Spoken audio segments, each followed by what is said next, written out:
안녕하십니까? 찬송하니 여러분과 얘기 있게 되기를 바라겠습니다. 오늘도 이야기를 좀 해봅니다. 큰 이야기를 좀 해보도록 하겠습니다. 우리가 살아가는 세상에서 모든 것들은 아주 작은 것에서부터 시작되어서 결국에는 큰 것이 되었습니다. 세상의 시작도 바다도 작은 물방울에서부터 시작된 것을 확인할 수 있고요. 결국에는 우리가 살아가는 모든 것들이 작은 것에서부터 이제 시작되는데, 하나님께서 크게 인정하시는 것은 사람이 보는 어떤 견해와 그 크기와 그런 것과는 상관이 없고 차원이 다른 것들을 봅니다. 내가 크다고 여기는 것을 하나님께서는 동일하게 크게 여기시지 않는 모습들을 확인할 수가 있습니다. 내가 인정하는 것, 주변에서 인정하는 것, 그것이 결국 하나님께서 크게 인정하시는 것이 아님을 우리가 확인할 수가 있습니다. 여기 하나님께서 크게 여기시는 것을 성경에서 몇 가지 좀 찾아볼 수가 있는데요. 마태복음 5장 19절에는 계명 중에 지극히 작은 것을 행하면 천국에서 크게 일컬음을 받는다라고 표현되어 있습니다. 마태복음 18장 4절에는 그러므로 누구든지 이 어린 아이와 같이 자기를 낮추는 사람이 천국에서는 큰 자다, 그렇게 표현되어 있습니다.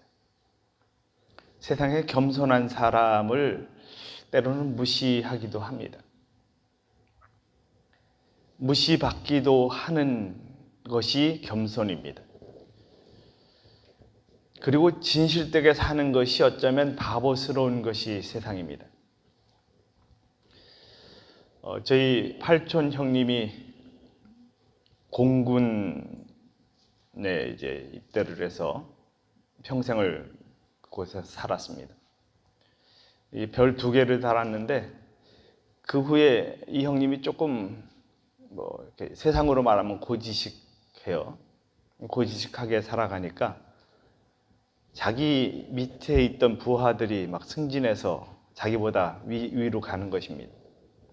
줄을 먼저 대지 않으면 승진이 안 되는 것을 보면서 퇴직을 했습니다. 결국 그 사회는 뭐가 있어야 됩니까? 상납이 있어야 하고, 근데 그 아버지도 좀 고지식하신 분이라 우리 그 당숙이죠. 당숙도 대령으로 퇴임을 하셨는데, 대령까지는 가셨는데 그 이상은 이제 좀 너만 먹고 상납을 안 하냐, 이렇게 해가지고 좀 그랬던 모습들이 있습니다. 결국 세상은 뭔가 남이 하는 대로 해야지 살아갈 수 있는 세상이라는 것입니다. 그런데 예수님께서 우리에게 주시는 교훈은 누구든지 이 어린 아이와 같이 뭐 하는 사람이요? 자기를 낮추는 사람이 천국에서는 큰 자라고 표현되어 있습니다. 그러니까 여러분, 이 땅에서 어쩌면 인정받지 못하는 어떤 일들을 할지도 모르겠습니다. 남이 알아주지 않는 일을 할 수도 있습니다. 그것으로 인해서 우리가 마음이 위축되거나 또 고민할 필요가 없다는 사실을 기억하는 시간이 되었으면 좋겠습니다. 히브리 2장 3절에서는 이같이 표현하고 있습니다.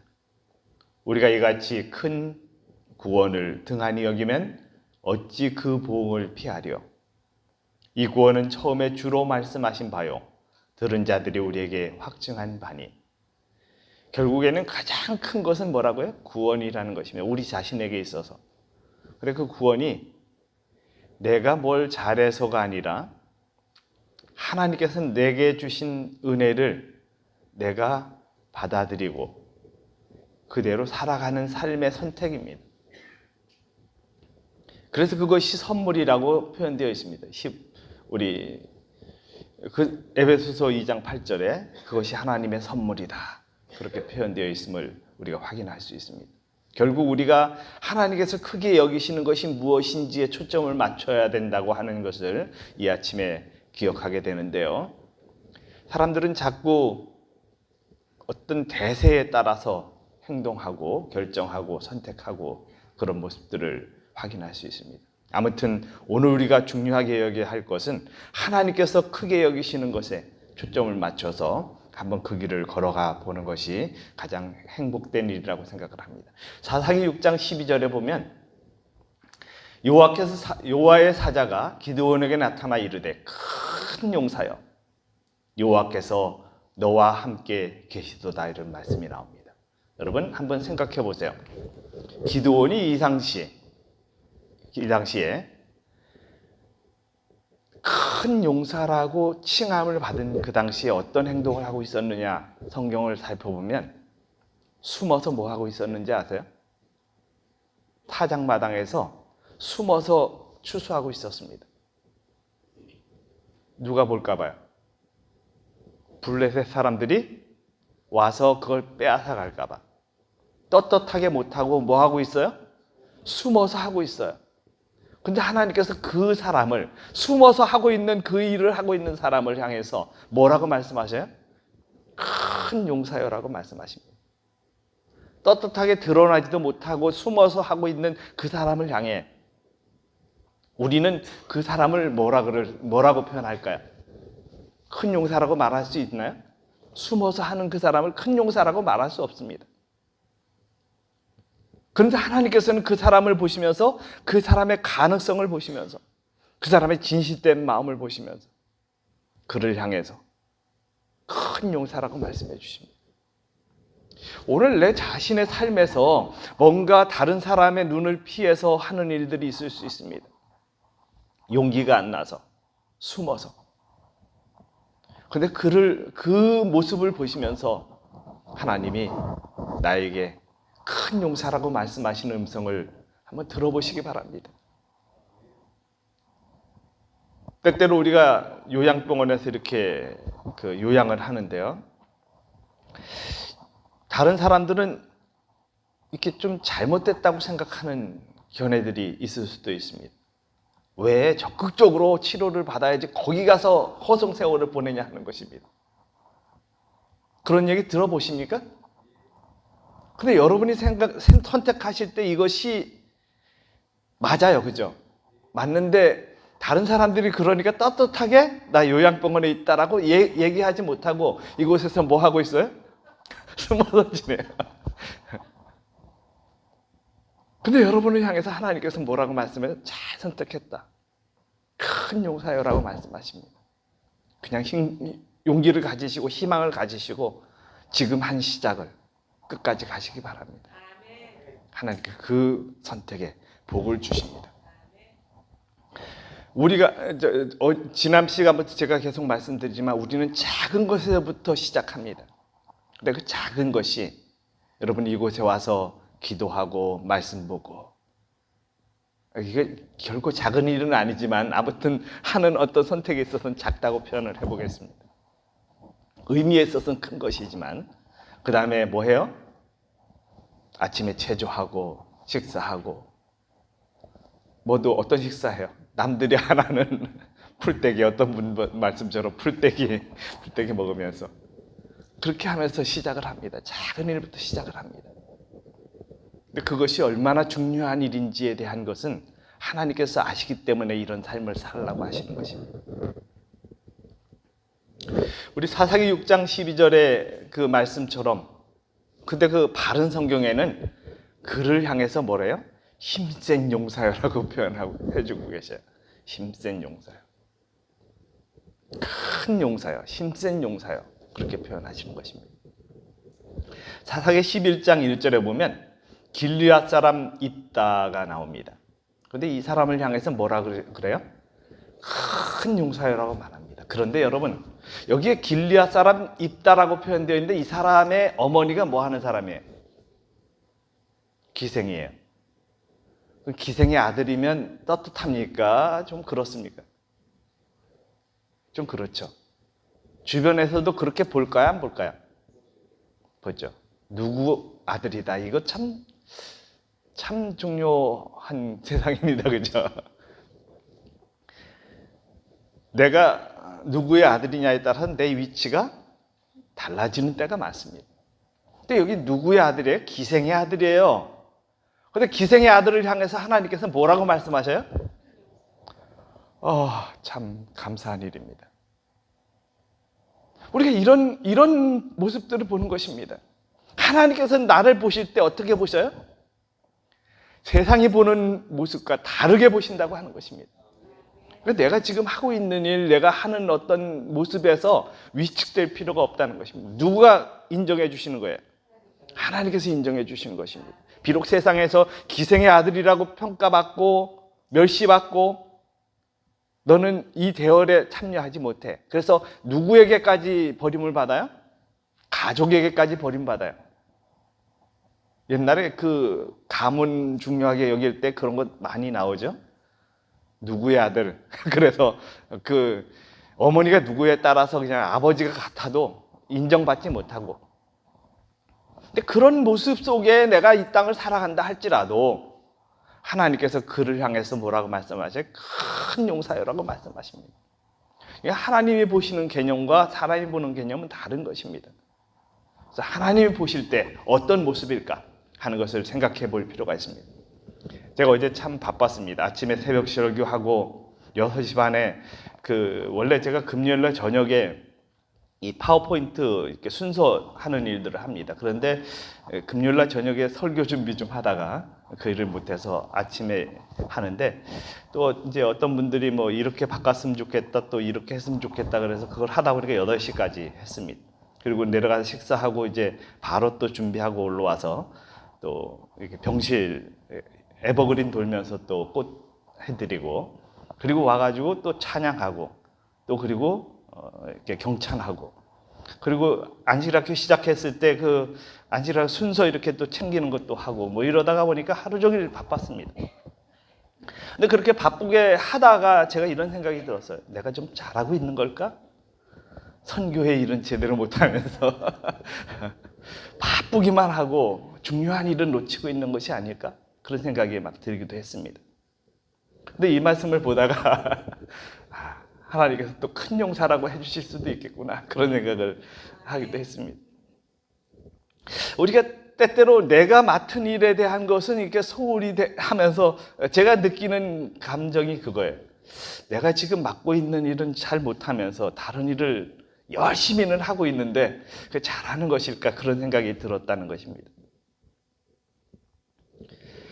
제가 이제 그 생산적인 운동이다 이렇게 표현을 하고 있지만 일을 집에 가서 합니다. 잘하는 것일까 그런 생각을 어제 해봤습니다. 하나님께로 향한 일이 좀 소홀히 되지 않는가? 우리가 그런 생각들을 자꾸 해볼 필요가 있는 것입니다. 물론 그것에 위축돼서 그냥 거기에서 빠져서 있으면 안 되는 것이지만 어떤 자신을 살피는 것들은 종종 해볼 필요가 있습니다. 자, 사무엘상 12장 16절에 보면 너희는 이제 가만히 서서 여호와께서 너의 목전에서 행하시는 이 큰 일을 보라 이런 말씀이 나옵니다. 하나님께서 우리에게 큰 일에 대해서 말씀하실 때 내가 뭐를 열심히 하는 것을 중점적으로 보시는 것이 아님을 봅니다. 하나님께서 하시는 큰 일을 보라는 것입니다. 자꾸 우리는 내가 하는 일, 큰 일, 뭐 어떤 일들에 대한 것이 이렇게 중점적으로 부각될 때가 있습니다. 오늘 우리는 때때로 가만히 있어야 합니다. 그리고 뭐 하라는 것입니까? 하나님이 하시는 큰 일을 보라고 하시는 것입니다. 여기 하나님을 정말 사랑한 여인 엘렌 G 화이트이 쓴 글을 잠깐 좀 보겠습니다. 교회 증언 2권 493쪽입니다. 그리스도께서는 온전한 마음, 온전한 애정 외에는 받지 않으신다. 세상과 벗됨은 하나님과 원수이다. 그대가 비난을 회피하고 살기를 바랄 때 그대는 고통당하는 주님보다 나은 자리를 구하는 것이다. 그리고 이렇게 하는 동안 그대는 하늘 아버지로부터 분리되며 그분의 사랑을 무가치한 것과 바꾸고 있는 것이다. 하나님께서 온전한 마음, 온전한 애정 외에는 받지 않으신다. 그래서 어떤 사람은 구원이 정말 힘들다고 표현하는 분이 있습니다. 왜냐하면 온전함이라고 하는 것에 너무 초점을 맞췄기 때문입니다. 근데 다른 말씀을 보면 이 온전함이 우리는 그리스도께서 그분의 영역에서 온전하신 것처럼 우리는 우리의 영역에서 온전해야 한다라고 하는 말씀을 봤어요. 그래서 제가 그 말씀을 보면서 용기를 얻었습니다. 나는 자꾸 뭐에만 초점을 맞춰요? 물론 그리스도가 중심이 되고 그분이 내 삶의 초점이 되어야 하고 그분 살아가신 방식대로 살아가야 합니다. 근데 나는 예수님의 표준에만 맞추려고 하니까 너무 이렇게 설명하면 조금 오해가 될 수 있는데 그래서 막 위축되는 거예요. 그런데 우리 예수님이 그렇게 온전하신 것처럼 나는 우리의 영역에서 온전함을 경험하는 것입니다. 그런데 정말 예수님이 중심이 되어야 하는 것을 제가 이렇게 간과하려고 하는 표현이 아님을 이해하셨으면 좋겠습니다. 그래서 오늘 우리가 우리의 살아가는 삶에서 정말 그분이 원하시는 삶을 선택하고 결정하는 것 얼마나 행복한 일인지 모르겠습니다. 여기 교회증언 5권 50쪽에 이런 말씀이 있습니다. 하나님과 교통하는 데는 마음에서 우러나는 가장 큰 겸손보다 더 요긴한 것은 없다. 높고 거룩하신 분께서는 내가 통회하고 마음이 겸손한 자와 함께 거한다고 말씀하신다. 그대들이 첫째가 되고자 그처럼 열렬하게 애쓰고 있을 때 온유하고 겸손한 정신을 품지 못하면 하나님의 은총 안에서 마지막이 될 것이라는 사실을 기억하라. 마음의 교만은 많은 사람들로 하여금 성공을 할 수 있었던 곳에서 실패하게 할 것이다. 제일 문제가 교만이라고 하는 사실을 봅니다. 제가 어제도 말씀드렸지만 제가 열심히 땅을 일굽니다. 그런데 뭘 많이 파내요? 돌을 많이 파냅니다. 그런데 그런 것을 파낼 때마다 저는 저희 아버님이 자꾸 생각이 납니다. 우리 아버님은 일할 때 어릴 때 제게 일을 시키실 때 일을 배우게 하실 때 시킨다기보다 배우게 하실 때 늘 이런 말씀을 하셨어요. 풀을 뽑을 때마다 얘야 이건 이기심이야. 이제 돌을 이렇게 골라서 막 버릴 때마다 이건 뭔지 아니? 교만이야. 이렇게 말씀해 주셨어요. 우리의 삶에서도 그렇게 자꾸 교만과 이기심을 빼내야 한다. 이기심은 뽑아야 하고 교만은 빼내야 한다. 이렇게 말씀하시는 이야기를 어릴 때부터 듣고 자랐습니다. 그래서 지금도 돌을 골라낼 때마다 뭔 생각이 들어요? 이거 내 교만도 좀 빼내야 되는데 그렇게 좀 생각이 자꾸 드는 것입니다. 우리의 삶에서 이런 교훈들을 하나님께서 실물 교훈을 통해서 실제로 우리의 삶에서 보여주시고 계시는 것은 참 행복된 일이라고 생각을 합니다. 실물 교훈 128쪽에서부터 130쪽에 이르는 말씀들을 이렇게 쭉 보면서 참 은혜가 많이 되었는데요. 여기 이런 말씀이 있습니다. 빨간 글씨를 좀 읽겠습니다. 그리스도 안에 있는 진리, 그리스도를 통한 진리는 제한이 없다. 성경을 연구하는 사람은 마치 그 깊이를 들여다보면 볼수록 더욱 깊고 넓어지는 샘 속을 들여다보는 것 같다. 이 세상에서는 우리가 당신의 아들로 우리의 속죄 제물이 되게 하신 하나님의 사랑의 신비를 다 이해하지 못할 것이다. 우리 구주께서 이 땅에 오셔서 하신 일은 현세와 내세에 있어서 우리의 최고의 상상력을 동원해서 생각해야 할 주제가 될 것이다. 사람이 이 신비를 알기 위하여 모든 정신력을 다 쏟는다 할지라도 단지 그것은 그의 정신을 피곤하고 지치게 할 뿐이며 아무리 열심히 있는 연구를 할지라도 자기 앞에 펼쳐진 망망한 대회를 바라보는 것과 같을 뿐이다. 우리가 오늘 예수님을 통해서 배우는 진리는 제한이 없습니다. 그걸 들여다보면 볼수록 더 깊어지고 더 넓어지는 것들을 경험할 수 있습니다. 그렇다고 이것을 이해하지 못한다고 포기할 것이 아니라 아주 작은 부분이라도 이해해 가는 것은 큰 행복이고, 그래서 결국 넓어지고 깊어지는 경험들을 하는 것입니다. 그 다음 말씀을 보면 예수님 안에 있는 진리를 체험할 수 있으나 결코 설명할 수는 없다. 이게 체험과 설명은 다른 것입니다. 우리로서는 그것의 높이와 넓이와 깊이를 알 수 없다.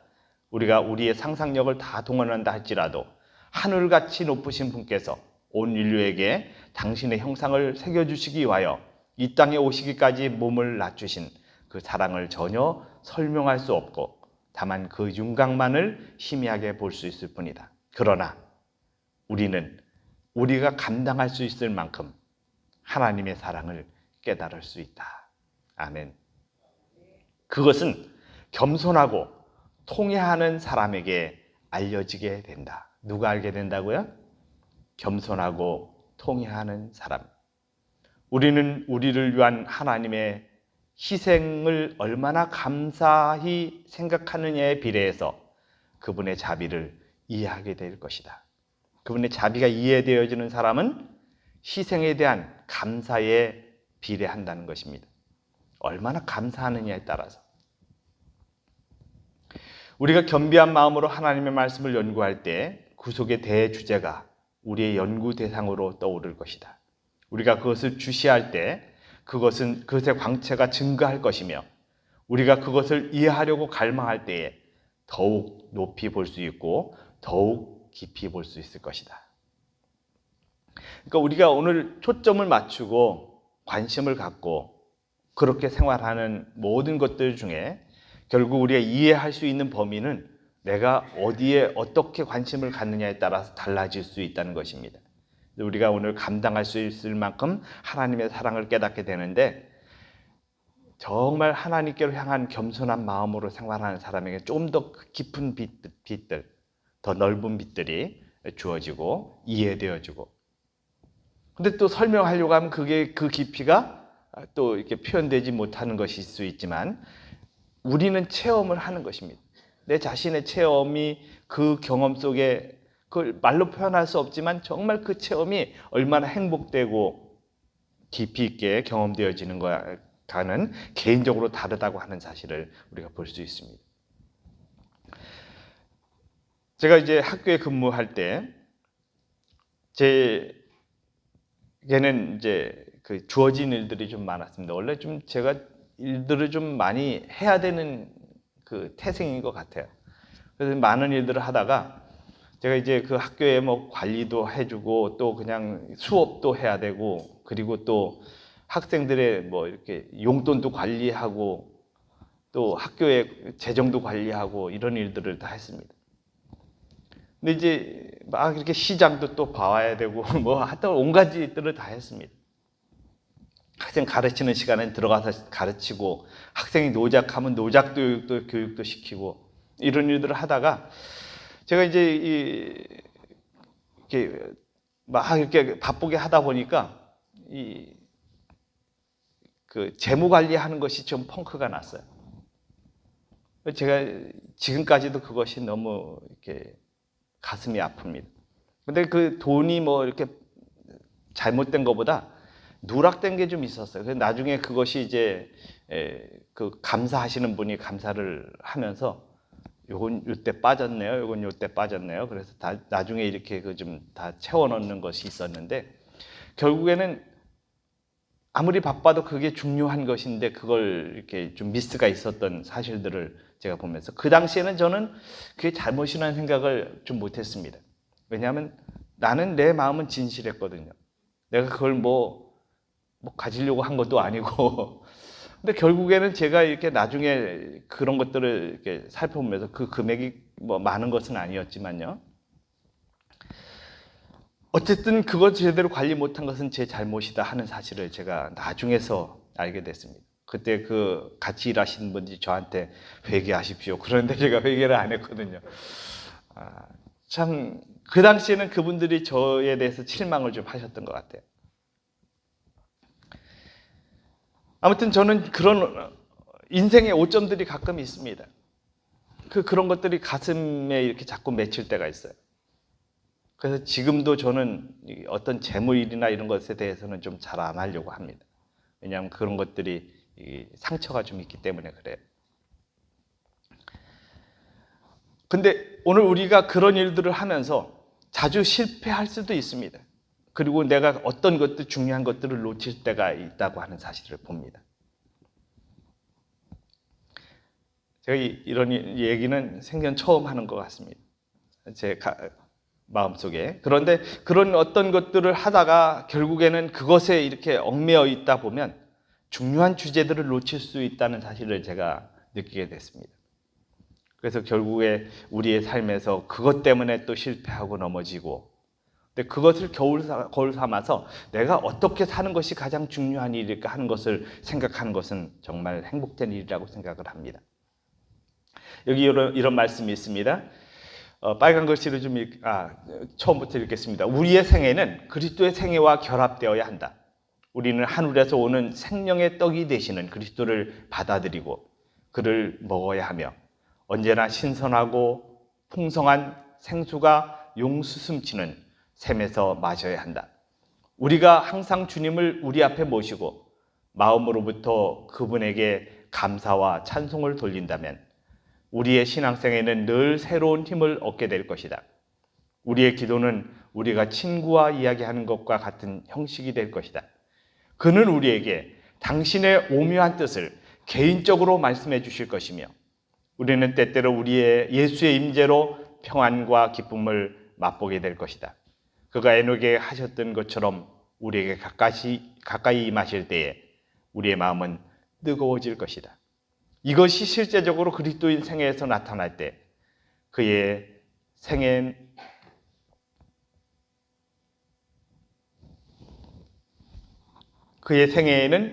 검소함과 겸손함과 온유함과 자기를 낮추는 정신이 나타나게 될 것이며 이러한 일들이 그가 교제하는 모든 사람에게 그가 예수와 함께 있었다는 사실과 또 그분에게 배웠다는 사실을 증거하게 될 것이다. 아멘. 그러니까 우리가 뭘 하려고 노력하는 것이 아닌 내 안에 누가 계시면요.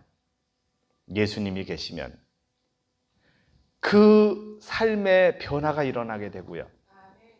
그리고 그 마음이 기뻐지고요. 소망이 생기고요. 행복된 삶이 증가가 되고요. 그리고 다른 사람을 이해하게 되고요. 용서하게 되고요. 그런 삶을 통해서 우리는 결국 예수님을 닮아가는 내가 기대하고 평생 원하고 노력하는 것이 그 예수님과의 만남에서 이루어진다고 하는 사실입니다. 그래서 오늘 우리를 향한 하나님의 뜻은 이것입니다. 나와 함께 하라는 것입니다. 때때로 세상에서 우리는 어쩌면 숨어서 타작하는 기드온처럼 그리고 늘 손가락질 당했던 입다처럼 그런 모습일 수도 있습니다. 그런데 나를 향해서 주님은 큰 용사라고 불러주시는 그 사랑의 주님을 오늘도 만나는 귀한 시간 되시기를 간절히 바랍니다. 기도드리겠습니다. 살아계신 저희들의 아버지, 오늘 우리를 불러주시고 주님의 자녀로 삼아주심을 감사합니다. 때때로 우리는 세상에서 그렇지 못한 어쩌면 기드온처럼 입다처럼 그렇게 숨어 지내기도 하고 손가락질 당하기도 하지만 하나님이 보실 때 우리를 인정해 주시는 그 축복을 누릴 수 있는 지금의 현실이 있음을 감사합니다. 이제 주님께로 향하는 마음이 변치 않도록 도와주시고 그분께 충성하는 아름다운 삶이 되도록 인도해 주시옵소서. 우리를 승리케 하시는, 그래서 우리를 빛나게 하시는 예수님 이름으로 간절히 기도드립니다. 아멘.